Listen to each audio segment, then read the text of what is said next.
थे। परिस्थितियां ठीक है, हम हैं। हम परतंत्र थे तब भी हम थे, हिंदू के नाते थे, एक राष्ट्र के नाते हम जीवंत थे। हमारा राष्ट्र प्रवाह तब से अक्षुण्ण चल रहा है। अब हम स्वतंत्र हो गए, तब भी हम हैं।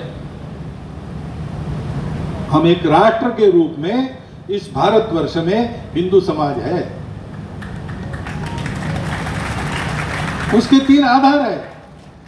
यह ज्ञान हमारे पूर्वजों को प्राप्त हुआ क्योंकि उनको सुरक्षित और समृद्ध भूमि मिली, जिसने पाला पोसा बड़ा किया, संस्कार भी दिया। इसलिए हमारी राष्ट्रीयता का पहला घटक है भारत माता। दूसरा, हमको आध्यात्मिक सत्य और धर्म के आधार पर जीवन को गढ़ने वाले संस्कारों की परंपरा, संस्कृति की परंपरा सतत प्राप्त होती रही है, आज भी हो रही है। इसलिए हमको किसी ने जीता, कभी कत्लेआम हुए, कभी हमको घर के अंदर बंद होके जीना पड़ा, कभी हम उत्फुल्ल थे, स्वतंत्र थे, बाहर थे, पराक्रम कर रहे थे।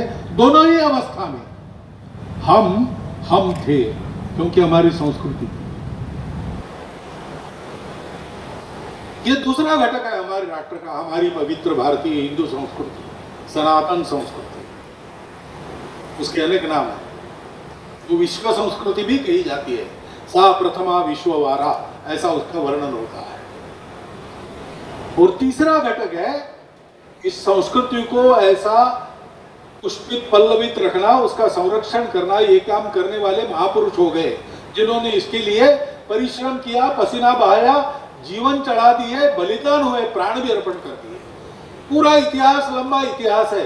किसी देश के पास इतना विस्तृत और इतना गौरवपूर्ण इतिहास नहीं है जो हमारे पास है। वो हमारे महापुरुष, हमारे पूर्वज, वो हमारे जीवन के आदर्श है। वो अभी भी कायम है। हम क्या भूल गए, क्या नहीं भूल गए, पता नहीं। लेकिन एक बात है कि गुरुओं के बलिदान को, गुरुपुत्रों के बलिदान को संपूर्ण देश में आज भी माना जाता है। छत्रपति शिवाजी महाराज से लेकर लासित बड़फुकन तक, और कश्मीर में राजा ललितादित्य, राजस्थान में राणा प्रताप से लेकर तो नीचे छोल राजाओं तक, ये सारी महापुरुषों की परंपरा, त्यागमय परंपरा, देश को वैभव संपन्न वाले परंपरा, सबको मान्य है, किसी का विरोध नहीं। ये महापुरुष, उनके आदर्श, ये हमारे राष्ट्रीयता का तीसरा घटक है। ये जिनके पास है उनको हिंदू कहा जाता है आज भी।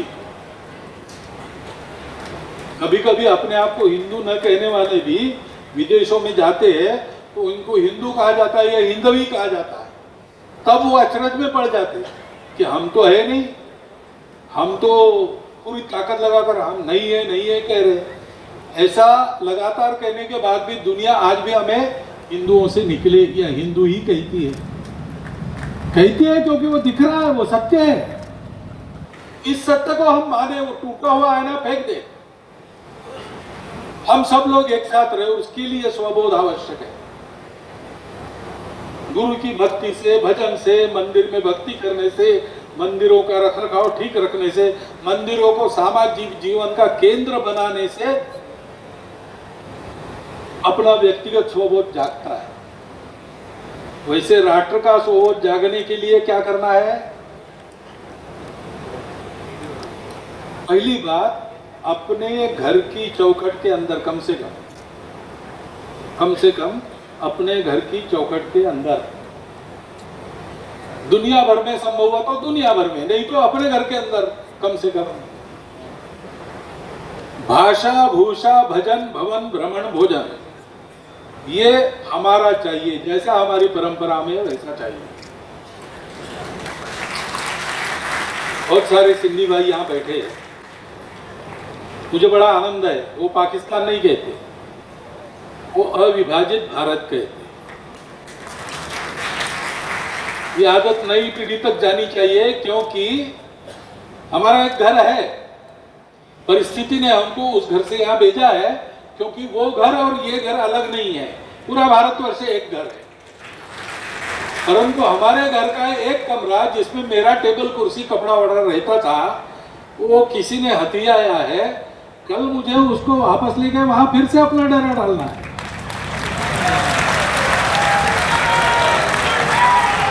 और इसलिए स्मरण रखना है कि अविभाजित भारत, ऐसे ही हमारी एक भाषा है।